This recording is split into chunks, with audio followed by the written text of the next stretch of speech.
The two piles of 10 children each were tied to the back, burned to death. They took dozens of children, bound them up, burned them, and executed them. A bullshit? A bullshit? A bullshit.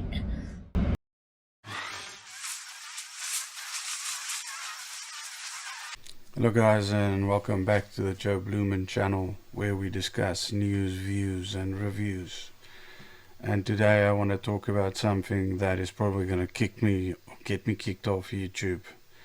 I want to discuss not just Israel and what happened on October 7th. I want to discuss the media coverage and the lies that have been drilled into people, and especially if I look at the YouTubers I usually watch and the disinformation that they've been fed, and the fact that they don't do any research on it, is I'm so disappointed in the guys that I usually watch to get my information from.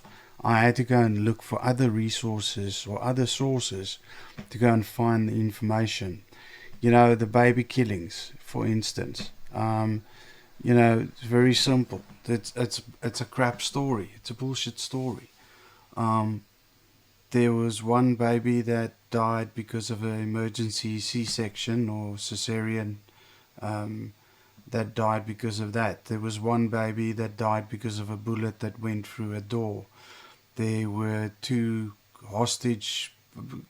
were 13 people in a building held hostage, of which twin children died in the bombing of this building by the Israeli army. So that's the extent of children's death, the rape cases that they've got. And I'm not saying that it wasn't horrible and what they did was right. I'm just saying that the news is lying.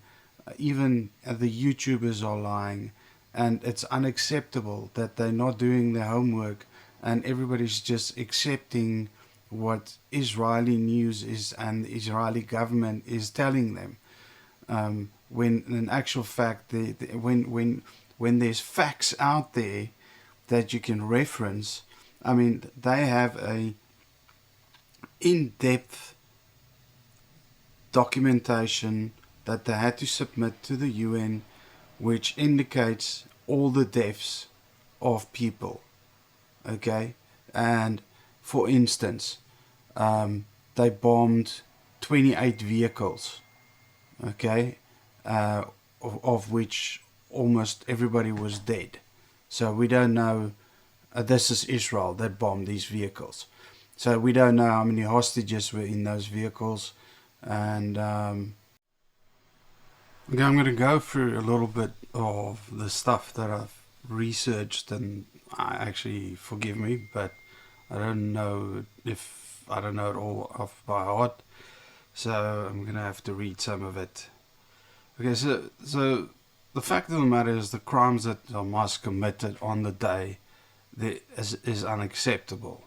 Okay, the problem I have is the media coverage and the credibility of the media coverage, and the fact that the sources that they're not using to get the correct information is freely available, and rather than argue the facts, they're just ignoring it and going on with a narrative that they're continuing since day one.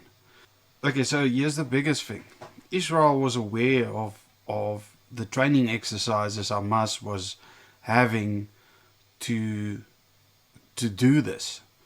So, and this could be seen on they uploaded the videos, which could be seen by anybody.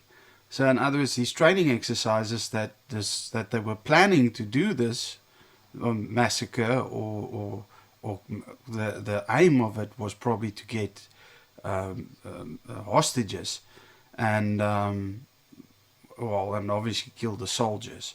But this was on TV, on the internet. It was uploaded on the internet.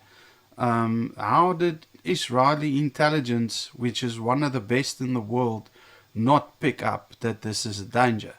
Okay, then the guys keeping watch, the spotters, did actually report back to headquarters that there was something going on. And it was to the extent that they were woken up, had the discussion about it, and unfortunately they decided that no, it's the headquarters decided and dismissed it as another training exercise. They didn't even raise the alert level to level 1 to give people the opportunity to save themselves, you know? Soldiers were killed in their beds, which means that they didn't even know that this is happening. I mean, and this was training exercises that were updated and uploaded onto the internet, available for anybody to see that was looking for it. Israeli intelligence obviously knew about it. They were told that by the guys walking around and looking at or you know, the spotters. They were looking at it and saying this is happening, and that a meeting was convened, and the headquarters decided that this is not credible, it's just another exercise. So that exercise caused so many people to die, and there's no accountability for that. I mean, to be dead honest, that's unacceptable. They should be reprimanded for that. Apache helicopters scrambled together, killed 27 people that were taken as hostages. 18 people were killed by the army and the police. The reason we know about these 18 people is because 2 survived. So that's how we've got account of what happened there.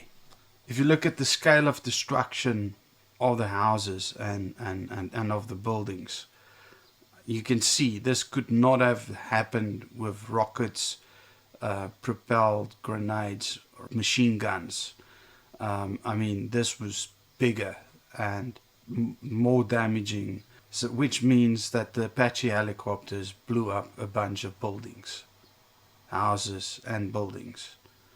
Hannibal directive, created in 1980s to avoid the capturing of soldiers by the enemy, which were then held for ransom in exchange for other people, was revived. So what this basically means is they would rather kill the soldiers or kill whoever than have a hostage exchange. That's what this basically says. Now, according to sources, they stopped that seven years ago, or several years ago, and this was resurrected on midday of January 7th. 70 vehicles were hit and in many cases everybody was killed. Israeli military does not deny the report. So 70 vehicles were blown up, and we don't know how many of the people inside of this were innocent victims. The false reporting about the 40 babies killings, as we discussed earlier on, which says that they were beheaded. That's unacceptable. I mean, and the reason they do that is so they make the other side look like a bunch of animals, so they can do whatever that they want. And Israel is very known for doing this. Nobody speaks out about it. They do the most inhumane things, and they're not held accountable by the UN for it. And mainly because of America. Because America is standing behind Israel 100%. it's ridiculous that people are so ignorant that they're not getting what's happening and what happened on the evening of the 7th of October. It was horrible what happened, what Hamas did. Okay? But the fact of the matter is, we are over 50,000 people, innocent people, that have been killed. And it's now been confirmed, 13,000 terrorists being killed is wrong. They brought it down to 9,000. Now let me give you another fact. They've gone in and their commanders would give them an area that they would call a red zone. So in other words, anybody walking into that red zone would be killed. They would be shot. Okay, whether or not they are terrorists or not. If they walk into that zone that they were giving instruction to shoot, they would shoot it. And this is from the horse's mouth. Okay, so this is not a lie. This is not a made-up story. The references are there. You can go and look it up. Video clips of soldiers talking about this. Okay, a sniper took out 2 old ladies because they are Christian churches. To be dead honest, people don't know it. They think it's a Muslim thing against an Israeli thing or a Jewish thing. It's not. Gaza Strip has Roman Catholic churches, Orthodox churches, and I think it's in the Roman Catholic Church where the 2 old ladies were walking from the one building to the other building and they got shot by snipers. And the people that were trying to get them back or get them out of the way and trying to help them, they were shot at as well. I don't know if anybody else was hurt, but it's bad enough that 2 people that were hiding in a church were shot. Christians, not Muslims, Christians. Okay, so the whole narrative that it's Muslim versus the Jews is totally wrong. This is not a religious fight. They are flattening this place.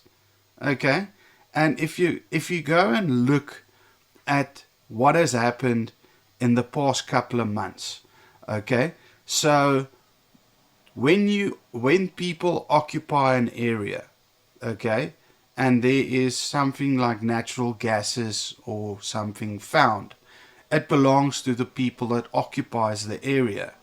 Now, Israel signed with BP as well as some other oil companies or natural gas companies. They signed the rights so they can go and do testing in the Gaza Strip to see if they can find natural resources there. But it doesn't belong to them because they're not occupying it. So they're flattening it at the moment so nobody can go home. Okay, there's the first bell that goes down. Second thing is they have been marketing beachfront property for a while now, which can only be in the Gaza Strip because they're not adjuncted to the sea in Israel's side. So they've been marketing beachfront properties in Gaza for a while now, which was taken down obviously after this. So you got 2 things. You got people that are being displaced. You've got them flattening the whole fucking area to the point that nobody can return to their homes. They're killing innocent civilians and telling us it's terrorists. Okay, snipers shooting people in churches. They've got the natural gas thing going on where they've signed over Gaza to BP. Now BP is involved and there's now a war over there as well. And so it looks like it's a war around natural gases. It looks like it's a war where they want to flatten everything to make sure nobody comes back there. They took in one drone strike. They took out one of the leaders of Hamas with no casualties in Lebanon, if I'm correct. So it can be done. they can kill the leadership of Hamas without having to flatten the whole of the Gaza Strip and the people and displacing the people that are in there.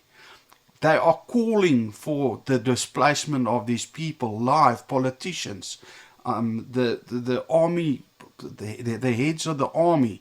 They're calling, they're saying this is the perfect time to get rid of everybody in the Gaza Strip. I mean, how is the world not doing anything about this? This is unacceptable. I mean, and to be dead honest, my YouTube channel is probably going to get fucking taken down because I'm making this video. All I want to do is get to the truth and report the news, even if it's just 100 or 200 people that watch my channel at the moment. I don't really care about it because it's not about that. It's about getting to the truth, which the people that are reporting on this at the moment, even YouTubers, are not getting the facts right because they're not researching it. They're listening to whatever Israel is saying, so because they've got a bias.